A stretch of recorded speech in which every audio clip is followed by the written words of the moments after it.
I sat at the end of the long dining table, surrounded by the sound of clinking glasses and laughter. My wife, Claire, was in her element, regaling her family with tales of our humble life. They thrived on the narrative of a struggling couple chasing dreams. But the truth was, I was secretly a millionaire. My wealth built on tech investments and real estate, while Claire and her family thought I was just an average guy. Honestly, Mark, I don't know how you handle it. Claire's sister, Jenna, sneered. Living paycheck to paycheck must be so stressful. You should really consider getting a real job. I forced a polite smile, suppressing the frustration boiling inside. It has its challenges, sure, but we manage. Manage or struggle? Claire's mother chimed in, shaking her head. You know, Claire, you could do better. You deserve someone who can really provide for you.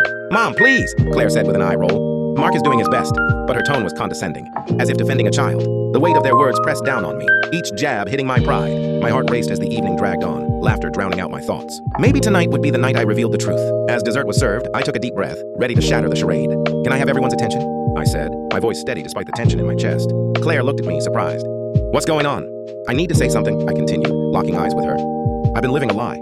This humble life you all think we have, it's a facade. Silence fell over the room, confusion etched on their faces. What do you mean, Mark? Claire asked, brows furrowing. I pulled out my phone, opening my bank app. I'm not just getting by.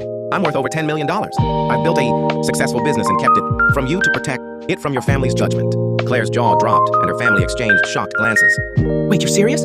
She stammered. Dead serious, I replied, looking around the table. And I'm done pretending. I'm divorcing you, Claire. I can't do this anymore. What? You can't just throw away our life together? Her voice trembled with anger and disbelief.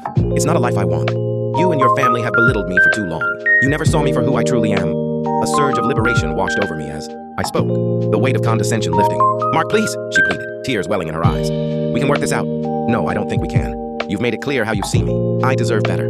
I stood up, leaving the stunned silence behind me as I walked out. The truth finally set free. As I stepped outside, the cool night air hit my face, invigorating. I had taken control, and for the first time, I felt truly free.